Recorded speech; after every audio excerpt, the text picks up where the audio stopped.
Hi, thank you very much. Hi, so my name is Kazem Abdullah, and I'm from Indiana in the United States. And I'm in my position and job here in Aachen. I'm known auf Deutsch as der Generalmusikdirektor der Stadt Aachen. And in English, that roughly translates to the General Music Director of the City of Aachen.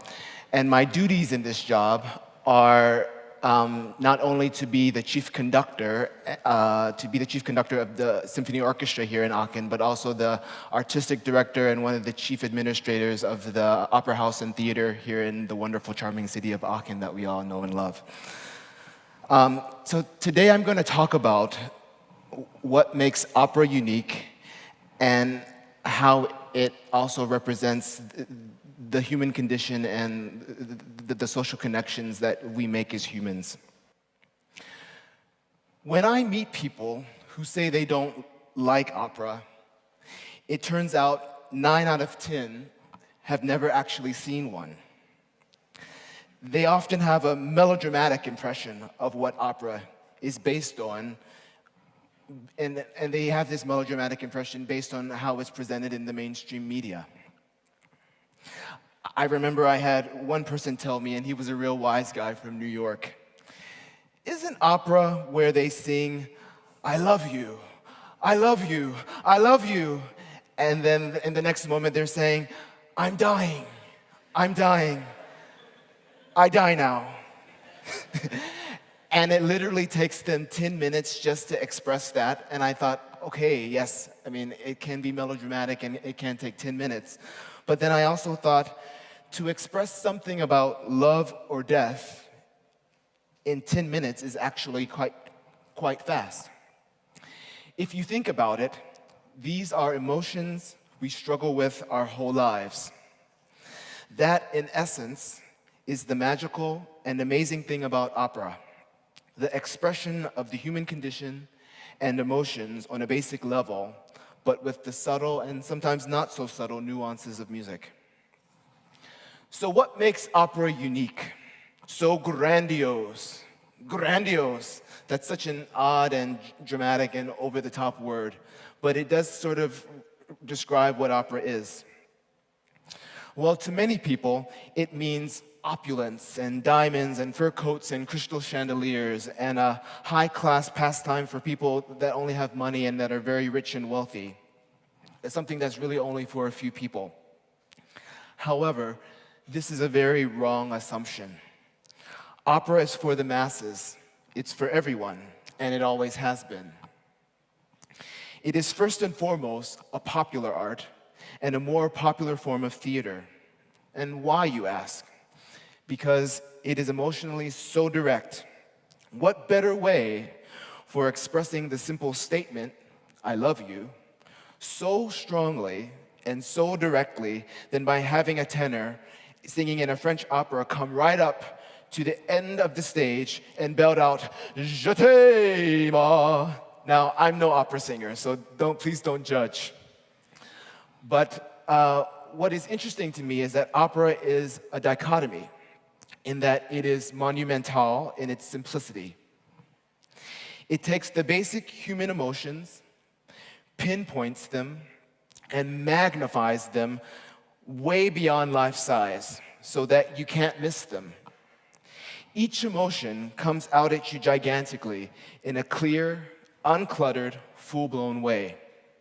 Let's take a look at the emotion love, for example, with this excerpt from Richard Wagner's opera Tristan und Isolde.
So, quite dramatic.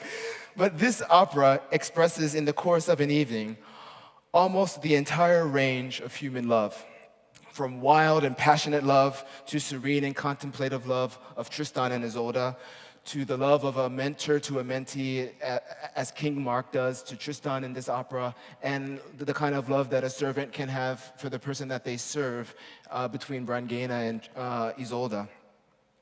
Now, one of the chief reasons for the tremendously direct power of opera is that it is sung. Now, this might seem to be an obvious fact, but it becomes more significant when you consider that out of all of the different instruments in the orchestra, now all of the instruments, I mean, from the violins to the clarinets, flutes, the Schlagzeug, everything, that there is not one instrument that can actually compete with the sublime expressivity of the human voice. Our voice is the greatest instrument there is. Now, not necessarily my voice. Like I said, I'm not a trained opera singer, I'm just a conductor. But what I mean is a well-trained, fine human voice. And when such a voice, or several voices together, carry the weight of a drama, there is nothing in all theater to compare with it for the immediacy of emotional and expressive impact. So in opera, all of the basic human emotions are not just presented to us, but rather they are sort of thrown at us. You see, music is so special because it does not have to pass through the sensors of the brain before it reaches the heart. Music bypasses the brain and goes directly to the heart. The tones of music do not have to be thought about and considered by the mind at all. It acts as a direct hit to the heart, and therefore, in some ways, it is more powerful than the spoken word. Of course, in a play, there are only words to listen to, and there is, of course, there's more opportunity for subtlety and to express profound ideas. But there is also more time to examine and to re-examine what was said, and more time to rationalize and justify actions. That is what the character Iago does in Shakespeare's Othello. As a result, Shakespeare's Iago comes out as a highly controversial figure. He is not exactly a villain, yet he does participate in villainous actions. His motivations can be explained in any number of ways, some of which he explains himself in various monologues, such as this one.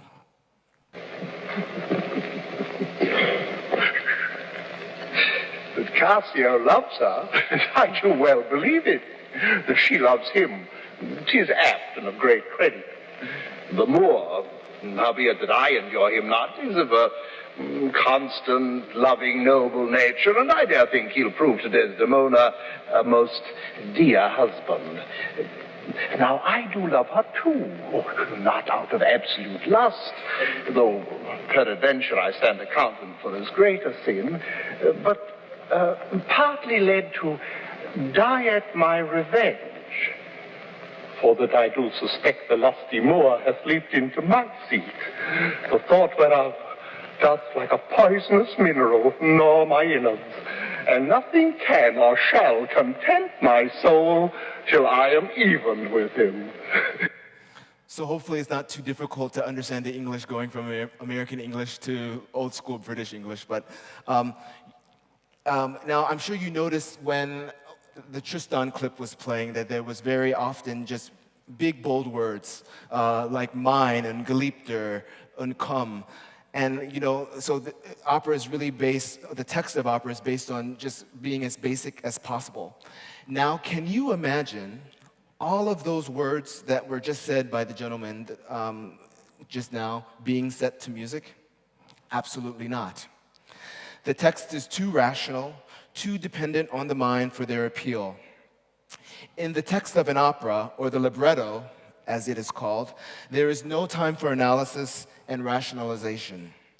In an opera, the music expands the text to such a degree that the words must be almost rudimentary and basic in their function, and the characters must be strongly developed, uncomplicated, and easy to recognize from the seats that are often way in the back when one is in an opera house. So that means that the operatic version of Iago has to be either a good guy or a bad guy, and nothing ambiguous in between. So when Shakespeare's Othello becomes Giuseppe Verdi's opera, Otello, Iago becomes a plain, old-fashioned villain. No mystery about him. No complexities, no motivations. He is simply an evil person. He knows it, and he lets us know this directly. Credo, he shouts. I believe in a cruel God who fashioned me in his image. I believe that man is vile, and I am a man. I believe that man dies after all his folly, and that after death, there is nothing. Heaven is a lie. Now, how is that for a characterization?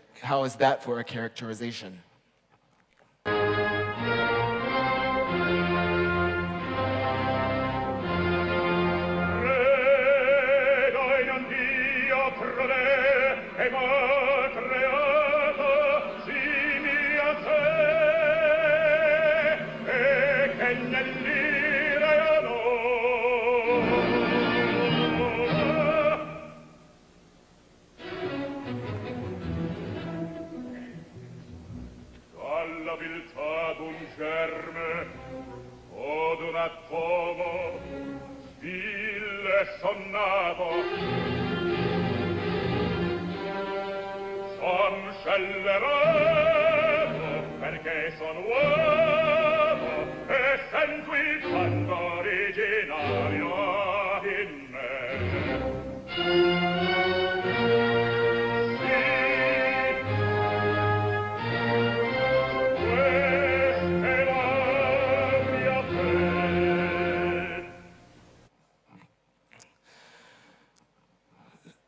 So that was the more evil side of opera, if you can call it that.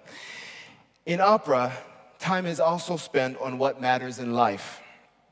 The big emotional peaks and the deep lows and abysses are also expressed.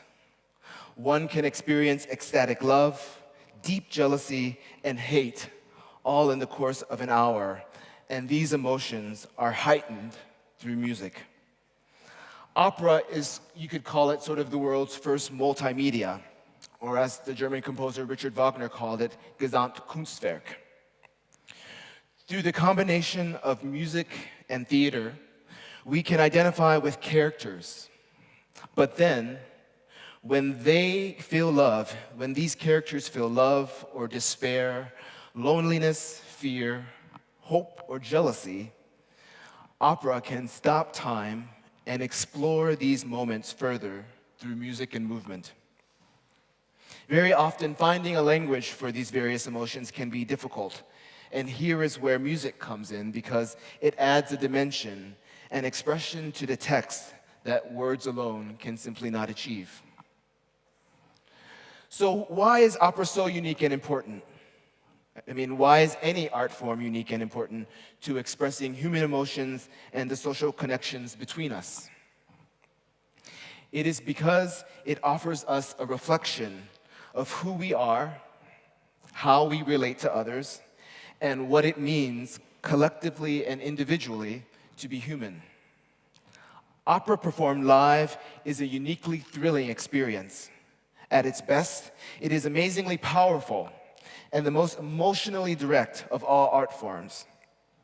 The combination of dramatic narrative, stagecraft, and music, and especially the range and vulnerability of the human voice, make opera the art form that comes closest to expressing pure emotion. Those big moments in opera are usually the ones that deal most directly in big human themes: life, love, death, loss, passion, joy, and anger. Opera can make us see, feel, hear the world differently, and remind us about being in touch with the things beneath the surface, the things that really matter. Expressing what really matters is what this last aria, E lucevano le stelle, from Giuseppe Verdi's, from Giacomo Puccini's opera, Tosca is all about.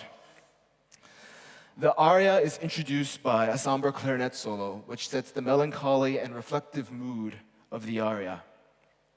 Mario Cavaradossi, a painter and rebel against the government, is about to be killed by firing squad, and as he waits, he sings of his sweet memories being with his love, Floria Tosca.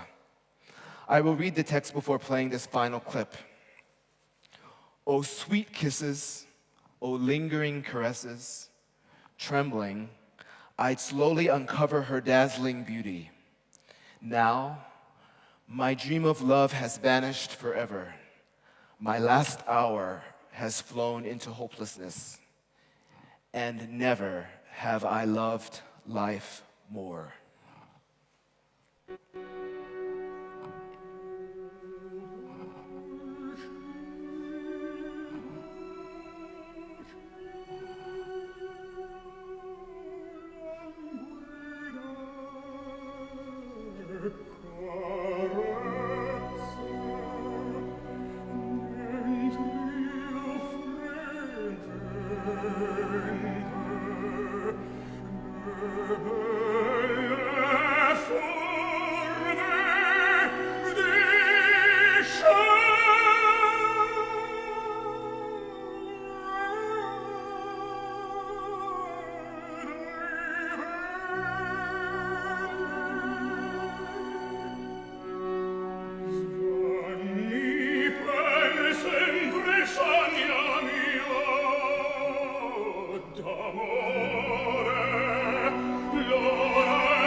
So I hope you have been inspired to learn and discover more about this wonderful art form of opera, especially if you have never seen an opera live in the theater. I hope my talk has sparked some curiosity to do so. Thank you very much.